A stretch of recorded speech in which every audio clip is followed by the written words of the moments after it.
말씀입니다. 신약성경 에베소서 2장 19절부터 20절 말씀입니다. 신약성경 에베소서 2장 19절, 20절 우리 두 구절인데요. 우리 같이 한 목소리로 합독하도록 하겠습니다. 에베소서 2장 19절, 20절 같이 한 목소리 읽겠습니다. 시작. 그러므로 이제부터 너희는 외인도 아니요 나그네도 아니요 오직 성도들과 동일한 시민이요 하나님의 권속이라. 너희는 사도들과 선지자들의 터 위에 세우심을 입은 자라. 그리스도 예수께서 친히 모퉁이 돌이 되셨느니라. 아멘. 우리가 지난주까지는 우리 교회의 이미지에 대해서 같이 말씀을 나눴습니다. 오늘은 우리 에베소서 말씀을 가지고 진짜 교회, 가짜 교회라는 제목으로 좀 말씀을 나눴으면 좋겠는데요.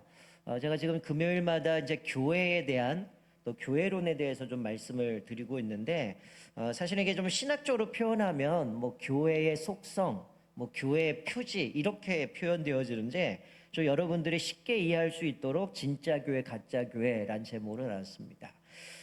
우리가 오늘 이 본문에 읽은 말씀 몇 번 우리가 계속 교회 이미지를 이야기하면서도 우리는 하나님의 권속이다라는 말씀도 나눴고요. 또 우리가 사도들과 선지자를 터 위에 세우심을 받았다라는 말씀을 나눴는데, 이거는 바로 사도들과 선지자를 전했던 말씀 위에 교회를 세웠다라는 거죠. 그리고 예수님이 친히 모퉁이 돌이 되셨다라는 말씀도 우리가 좀 살펴봤는데, 자, 우리가 진짜 교회, 가짜 교회라는 부분을 이야기할 때, 사실은 이 교회 뭐 표지, 제가 종종 이제 성례식이 있는 주일에는 제가 하루는 성찬, 하루는 성례 이렇게 해서 번갈아 가면서 좀 같이 할 수만 있으면 교육을 하려고 말씀을 계속 강조하면서 말씀을 나누는데, 사실은 하나님께서 우리에게 주시는 은혜의 방편들이 몇 가지가 있습니다.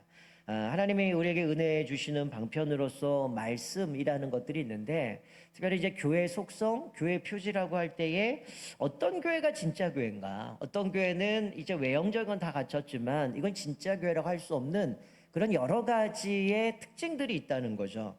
사실 이 초대교회나 교부 시대에는 이 교회의 본질 또 교회의 속성을 이야기할 네 가지를 이야기했습니다. 이 초대교회나 교부 시대의 네 가지는 어떻게 보면 우리가 전에 무형교회, 유형교회 이런 이야기를 했는데, 이 네 가지의 특징은 어떻게 보면 무형교회에 대한 부분이죠. 그러니까 교회라고 했을 때에 이런 특징들을 갖고 있다는데, 첫 번째가 뭐냐면 사도성이에요. 즉 오늘 읽은 말씀처럼 선지자와 사도들의 터 위에 교회를 세웠다라는 얘기는 사도들이 전한 복음의 터 위에 교회가 세워졌다라는 겁니다.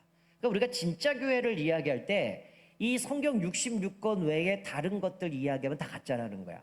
뭐 내가 뭔가 계시를 받았다든지, 아니면 나에게 하나님 뭐 특별히 뭔가 비밀을 주셔서 내가 뭐 영적으로 뭐 영서를 쓴다든지 뭐 이런 이야기를 하는 사람들은 다 가짜라는 거야. 그러니까 성경 66권 위에 하나님의 말씀 위에 교회가 세워졌다. 그래서 교회의 특징 중에 첫 번째가 뭐냐면 사도성이란 거야. 사도들이 전한 복음 위에 교회가 세워졌다는 거예요. 자, 두 번째는 통일성입니다. 자, 이 통일성이라고 하는 건 뭐냐면, 이게 제가 무형교회라고 했으니까 우리가 뭐 우주적으로 많은 교회들을 지칭할 수 있겠지만, 이 교회는 뭐 지역마다, 문화권마다 여러 다양한 모습들이 있겠지만, 통일성이라는 건 뭐냐면 예수 그리스도의, 즉 예수 그리스도가 머리로 한, 그리고 한 몸의 지체로서의 우리는 통일성을 가진다는 거예요.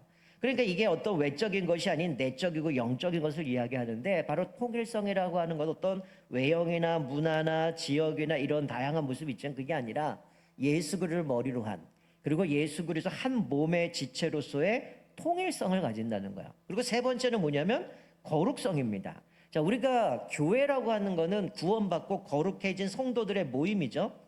그래서 우리가 하나님 앞에서 거룩하게 된 회중들이고, 또 하나님의 나라를 위해서 구별된 사람들이 우리 회중, 또 우리가 뭐 성도라고 이야기를 할 수 있는데, 물론 우리가 여전히 죄인들이지만 우리 안에 신분적으로 볼 때는 신분상 거룩한 신부, 거룩한 하나님의 전이라는 거예요. 그래서 교회의 특성을 이야기할 첫 번째가 사도성, 두 번째는 통일성, 세 번째는 거룩성을 얘기해요. 그리고 네 번째는 보편성입니다. 자, 무슨 얘기냐면 우리가 모든 교회는 공동으로 합의할 수 있는 보편적인 진리가 있죠.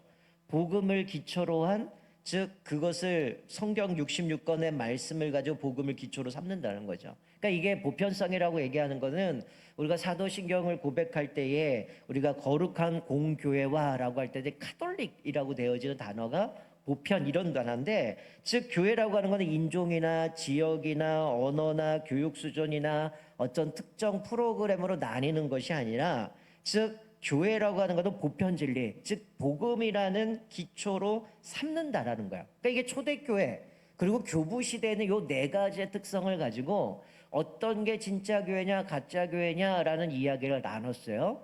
자, 그런데 이게 좀 시간이 흘러가다가 종교개혁 시대가 되어지면서 교회의 표지라는 표현을 쓰기 시작했습니다.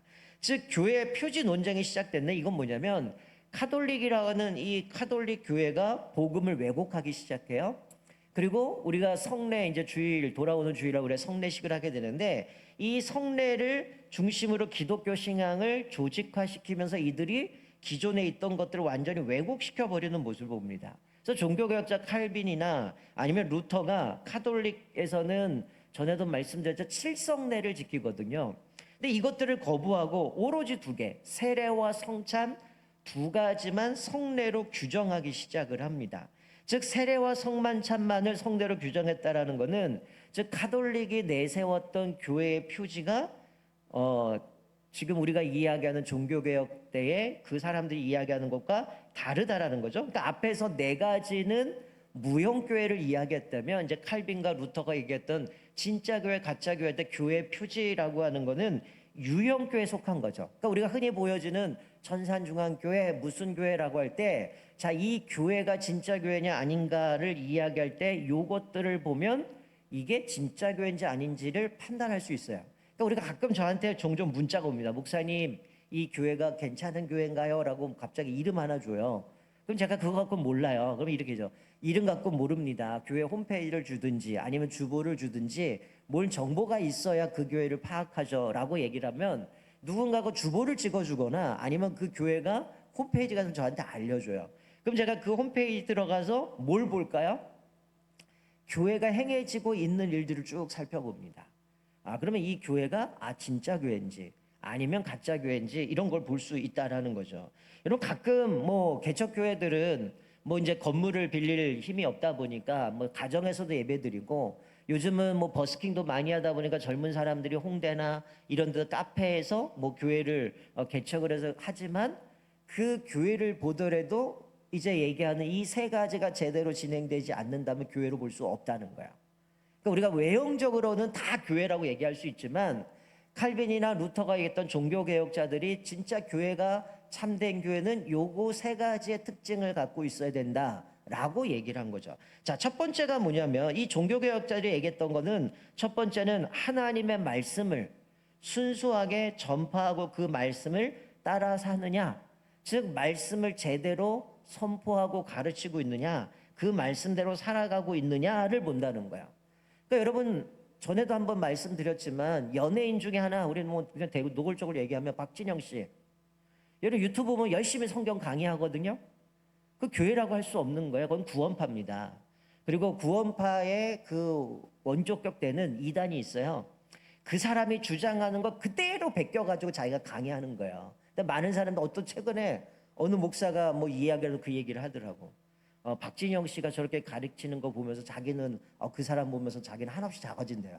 이게 제정신인지 모르겠어요. 이단 강의하는데 자기가 한없이 작아진다고 하는 것은 도대체 이 사람이 교회를 뭘로 보고 얘기했는지 모르겠어요. 여러분, 그 사람이 주장하는 거 성경이 아니에요. 성경적이지 않습니다. 구원파 교리 그대로 전하고 있는데, 제가 전에도 한번 말씀드렸죠. 그거 절대 애들 보지 말게 하라고. 왜냐면 그거 보다 보면 구원파 교리 그대로 따라가게 되거든요. 여러분, 그냥 말씀이 선포된다?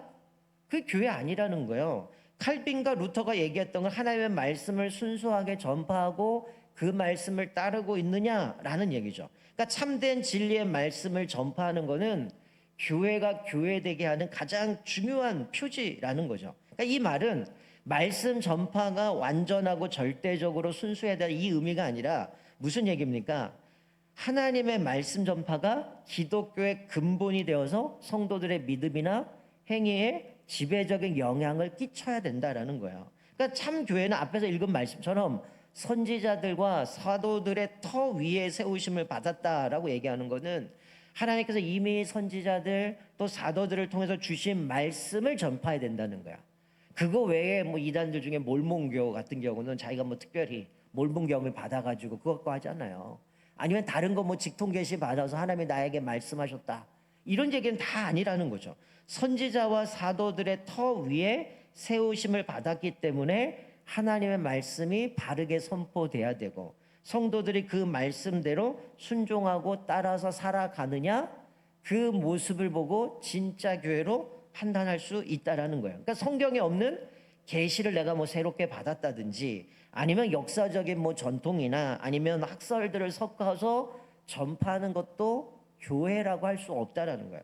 교회는 오로지 진리의 말씀이 66권 외에는 다른 얘기를 해서는 안 된다는 거죠. 그래서 하나님의 말씀을 참되게 전파하는 것이 교회를 교회되게 하는 표지 중에 표지라는 거예요. 그래서 칼빈과 루터 같은 경우는 진짜 교회가 뭐냐라는 가장 중요한 표지인 거죠.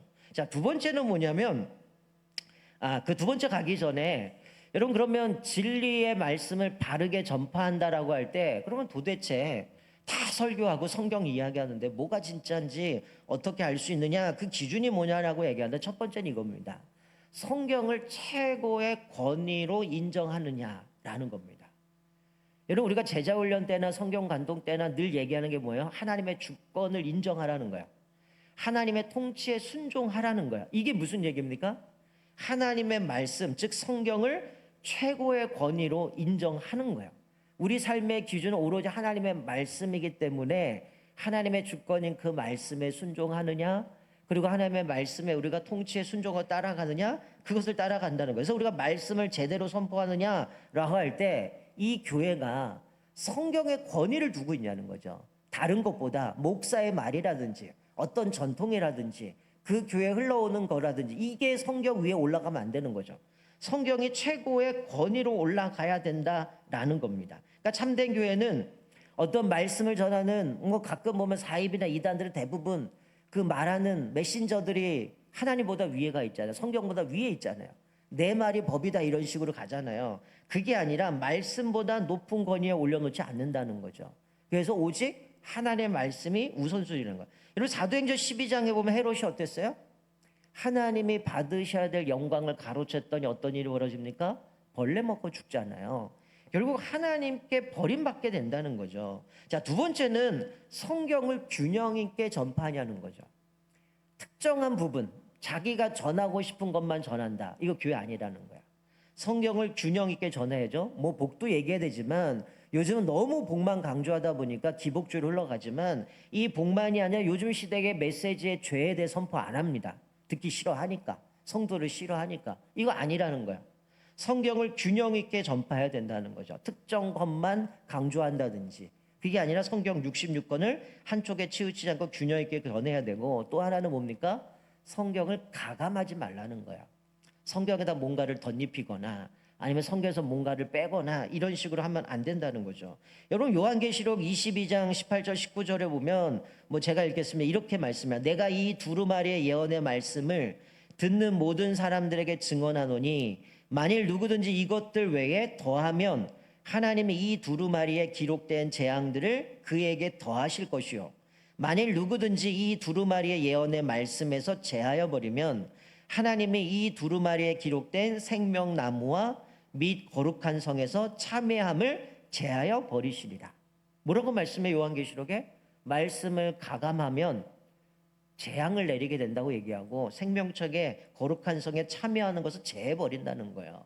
여기서 물론 가감한다라고 할 때 이 말씀은 하나님의 말씀에다가 인간의 권위를 갖다 붙인다든지 아니면 이거는 좀 그러니까 이건 빼버려 갖고 한다든지 이게 아니라 하나님의 말씀 그대로 선포해야 되고 그 말씀 따라가야 된다는 거야. 그래서 네 번째, 그래서 이 복음이 선포되어질 때에 우리가 소위 신조라고 얘기하는 뭐 사도신경이라든지 여러 가지 신앙 고백들이 있어요. 그런 신앙 고백의 내용을 믿고 그대로 전파하고 있느냐라는 거죠. 우리가 믿음으로 고백하는 거에 뭐 반대된다든지 왜곡되었다든지 이런 것도 안 된다라는 겁니다. 자, 두 번째 우리가 교회 표지라고 얘기할 때는 우리가 제가 뭐 성찬식 때 뭐 늘 말씀드렸던 거지만 뭡니까? 첫 번째가 말씀을 제대로 선포하냐는 거예요. 그래서 말씀의 근거에서 바른 성례를 집행하느냐라는 겁니다. 이건 제가 주일날 성례에 대해서 다시 한번 말씀드릴 거니까 간략하게 말씀드리겠지만, 여러분 첫 번째가 말씀을 제대로 선포하고 있느냐라고 말하고 있는 건데, 여러분 이 이야기는 뭐냐면 사실은 말씀 전파나 사실은 성례, 이게 이제 교회의 진짜 표지, 진짜 교회의 모습이다라고 얘기를 하는데, 여러분 말씀 전파는 성례나 권징 없이도 존재할 수 있어요. 근데 뒤에 나오는 성례나 권징은 뭡니까? 말씀 없이는 존재할 수 없어요. 그렇기 때문에 말씀을 제대로 선포하고 있느냐, 그 말씀을 따라가고 있느냐가 진짜 교회의 표지라고 얘기를 드린 이유가, 교회는 말씀을 떠나서 아무것도 할 수 없다는 거예요. 여러분 성례가 말씀 없이 가능합니까? 권징이 말씀 없이 가능합니까? 그렇게 되는 건 인간적인 방법으로 가는 거죠. 그래서 제일 첫 번째가 말씀을 제대로 선포하고 가르치고 있느냐, 그 말씀을 따라가느냐, 그걸 볼 때 이거는 진짜 교회구나. 두 번째가 바로 성례, 세례와 성찬을 바르게 하고 있냐라는 거죠. 이건 몇 번 말씀드렸지만 성례는 하나의 말씀과 결코 분리될 수가 없어요. 말씀을 근거해서 간다는 것. 즉 성례는 눈에 보이는 말씀을 유형적으로 전파하는 겁니다. 그렇기 때문에 말씀과 떨어질 수 없고 성례가 진행돼야 되는데, 이 성례도 우리가 흔히들 이야기하는 것처럼 우리 헌법에는 목회자들만 이 성례를 진행할 수 있는데 예외는 하나 있어요. 선교지 같은 경우 우리 오지 같은 데 가서 외국 같은 경우는 침례한다라든지 이런 데면 갑자기 이 사람이 죽기 직전이고 이제 막 복음을 영접했는데 이거 오지다 보니까 선교사나 아니면 목사님이 와야 되는데 올 수가 없는 상황일 때는 어떻게 돼요? 그럴 때는 선교사님들에 의해서 때로는 이 세례를 베풀 수 있도록 허용해 주지만, 헌법으로는 일단은 법적으로 이제 정해진 합법적인 성직자들에 의해서만 세례와 성찬을 베풀도록 하게 되어지는데, 이 말씀에 근거한 세례와 성찬이 바르게 집행되느냐. 주일날도 말씀드리겠지만 세례와 성찬 같은 경우는 우리는 1년에 2번 하지만 카톨릭 같은 경우는 이걸 하느냐 안 하느냐에 따라서 이게 미사냐 아니냐 이렇게 따지고 있지만, 이거는 횟수는 중요하지 않아요. 할 수만 있으면 많이 할수록 좋습니다. 왜냐하면 이게 하나님이 우리에게 베풀어 주신 은혜의 방편이기 때문에. 하지만 우리가 좀 여러 가지 이제 준비해야 되고 이런 부분이 있어서 저희는 1년에 2번만 하고 있지만, 이 교회는 1년에 4번 하는데요, 이 교회는 1년에 여러 번 하는데요, 이거는 딱 정해져 있는 건 아니라 헌법에는 2번 이상 이렇게 이제 보통은 가다 보니까 흘러가게 되는데, 이거는 하나님의 은혜들을 고백하면서 우리가 하나님의 그 십자가의 죽으심 그리고 그 성만찬을 참여하면서 하나님의 그 은혜를 다시 한번 생각하는 거죠. 세 번째는, 첫 번째가 말씀을 제대로 선포하느냐, 두 번째가 말씀을 따라서 성례를 제대로 하고 있느냐, 세 번째가 권징입니다. 권징을 신실하게 행하고 있느냐라는 거예요. 여러분 어쩌면 한국 교회의 가장 큰 문제는 세 번째를 안 하는 것에서 찾아온 결과라고 생각해요. 여러분 우리 한국 교회가 한때는 1200만까지 갔어요. 지금은 통계해 보면 600만입니다. 근데 600만에서 100만은 가난한 성도예요. 교회 안 나가는 사람이에요. 그러니까 지금은 성도가 500만밖에 안 돼요. 근데 그 안에는 이단도 포함되어 있다는 거예요. 그러니까 실제로 한국 교회가 지금 반토막도 안 되는 그 상황이 되어져 버렸는데, 어쩌면 그 결과가 이 세 번째 권징을 제대로 시행하지 않았기 때문이 아닌가라는 생각을 하게 됩니다. 물론 첫 번째도 마찬가지겠죠. 말씀을 제대로 선포하지 않다 보니 성도들을 자기 입맛에 맞게 길들여 버리거나 가스라이팅하거나 말씀대로 살지 않도록 만들어 버리니까 사실은 한국 교회를 보면 수많은 사람들이 이제 비판을 하게 되어지는데, 우리 마태복음 18장 18절에 보면 너희가 땅에 매면 하늘에서도 매일 것이요 무엇이든 땅에서 풀면 하늘에서 풀리리라. 이 말씀은 교회에 천국 열쇠를 줬다는 거야. 우리가 복음을 선포함으로 인하여서 전도를 통하여서 그들을 구원하고 구원 받지 못하는 그 모습 가운데 하나님께서 교회에 이것을 주셨다라고 얘기하는데, 이런 권징을 왜 해야 될까요? 이걸 떠나서 여러분 왜 범죄자들이 경찰이 잡아가고 재판하고 감옥에 가둡니까? 만약에 경찰이 없고 범죄도 내버리면 어떻게 될까요? 나라가 개판이 되겠죠. 여러분 교회가 권징을 해야 되는 이유가 뭡니까? 교회의 거룩성을 지키기 위해서, 교리의 순수성을 유지하고 성례의 거룩성을 보호하기 위해서 권징이 필요합니다. 즉 권징을 안 했다는 얘기는 뭐예요? 교회의 거룩성이 깨진 거죠. 교리의 순수성을 유지하지 못하는 거죠. 성례를 거룩하게 지키지 못하는 거죠. 즉 교회를 통해서 하나님의 천국 열쇠를 주셔서 복음을 증거하고 죽어가는 영혼을 살리는 그것들을 주셨는데, 여러분 요한계시록 2장에 보면 소아시아 7교회들 쭉 나와요. 거기서 버가목 교회를 책망하는 이유가 나옵니다. 하나님께서 그를 책망하면서 너희들에게 책망할 것이 두어 가지가 있으니 라고 하면서 발람의 교훈을 따르는 자들이 있다라고 얘기를 해요. 여러분 이게 무슨 얘기예요? 교회 안에 발람의 교훈을 따르는 사람들이 있어요? 그럼 어떻게 됩니까? 징계해야죠. 교회의 거룩성을 유지해야 되는데 이 버가목 교회는 그걸 하지 않았다는 거야. 교회 안에는 교회라고 존재하고 있는데 그 안에 잘못된 이단들의 모습들을 그대로 따르고 있는 사람들이 있다는 거야. 그 얘기는 뭡니까? 왜 그거 징계 안 했냐는 거. 왜 책임지지 않았냐는 거죠. 왜 교회가 병들어가고 있는데 그걸 내버려 뒀냐는 거야. 여러분 어쩌면 한국교회가 오늘날 교회가 안고 있는 문제들 가운데 한 가지는 신실한 권징의 부재예요. 그러니까 한국교회가 왜 이렇게 불의를 저지르고 왜 이렇게 한국교회가 사람들 앞에서 허다하게 이렇게 비난거리가 되어지느냐라고 얘기할 때 우리의 부도덕하고 윤리가 없음도 우리가 좀 직시하고 좀 돌이켜야 되는, 그것보다 중요한 건 뭡니까? 권징을 안 했기 때문이라는 거예요. 교회가 바로 세워갔다면, 잘못된 것들 눈 감아주고 가지 않았다면 교회는 거룩하게 유지됐을 거예요. 어느 순간부터 하나 둘씩 그냥 말은 좋죠. 사랑으로 품어야지. 여러분 사랑으로 품어야 되는 것도 회개가 전제돼야 됩니다. 그거 없이 그냥 품어주면 여러분 내 몸에 죄송합니다. 암세포가 하나 있어요. 그냥 사랑으로 품을까요? 그래서 전이 돼서 죽는 거예요. 여러분 이 교회가 마찬가지예요. 불의한 일을 뻔히 보고 있으면서도 권징을 안 해요. 실시하지 않는 교회들 때문에 교회 안에 허다한 문제들이 생깁니다. 교회가 갈라지고 쪼개져요. 그래서 오히려 세상 사람들 비탄이 되겠죠. 이게 안 되다 보니까 한국교회가 적신호가 온 겁니다. 여러분 한국교회가 기독교 윤리가 부재당함을 통탄하기 전에 먼저 우리들이 거룩성을 유지하지 못했던 우리 성도 자신, 교회의 모습들을 보면서 우리가 회개된다는 거죠. 여러분 성도는 자신의 구원과 교회의 순결을 위해서 참된 회개와 각성이 일어나야 된다는 거예요. 저와 여러분들은 우리 교회의 순수성을 위해서 더욱 힘쓰시기를 주님으로 축원드립니다. 여러분 그러기 위해서 우리는 뭘 해야 돼요? 하나님의 주권을 인정해야 됩니다. 하나님의 통치에 순종해야 되는 거예요. 여러분 왜 권징에 순종하지 않을까요? 쉬운 예로 권위에 복종하지 않는 겁니다. 여러분 분명히 잘못했을 때 어떻게 할까요? 목회자들은 말씀을 가지고 권면합니다. 근데 왜 안 들어요? 하나님 인정 안 하는 거죠. 자기가 잘못했다면 말씀의 권위를 인정한다면 하나님을 두려워하겠죠. 그리고 말씀을 가지고 권면하면 내가 잘못했으니 회개해야겠죠. 근데 하나님도 두려워하지 않고 말씀 앞에 두려워할 줄 모르는 겁니다. 그러니 어떻게 해요? 그 말씀을 들어도 인정하지 않는 거예요. 여러분 예전에 순수한 믿음을 가졌을 때 어떻게 해요? 말씀으로 권면하면 순종했단 말이에요. 나의 잘못을 인정하고 회개했단 말이에요. 근데 지금의 모습은 어때요? 말씀의 권세 앞에 복종도 않고 목회자의 영적 권위도 인정하지 않는 겁니다. 죄송한 얘기하지만 권면하면 삐지고 교회에 옮겨요. 그럼 끝나요. 근데 더 큰 문제는 저쪽 교회에서 받아준다는 거예요. 여러분 원래 교회는 그렇게 함부로 안 받았어요. 누가 오면, 중직자들이 오면 이명서 떼가야 되잖아요. 이 사람 왜 왔는지, 어떤 이유가 있는지, 어떤 문제가 있는지 확인을 한단 말이에요. 근데 어느 순간부터 이게 사라져 버렸어요.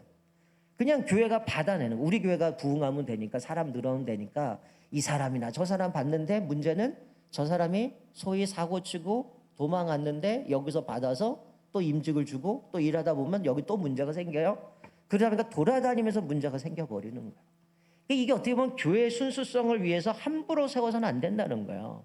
여러분 오늘 피택자들 우리 특성했지만 제가 담임되면서 이분들 피택할 때마다 교육 엄청나게 시킵니다. 여러분 이분들 매주 예배 5예배 다 끝나고 저랑 1시간 만씩 교육하는데요. 제가 일방적으로 강의 안 해요. 이분들에게 책 주고 챕터별로 돌아가면서 발표하게 합니다.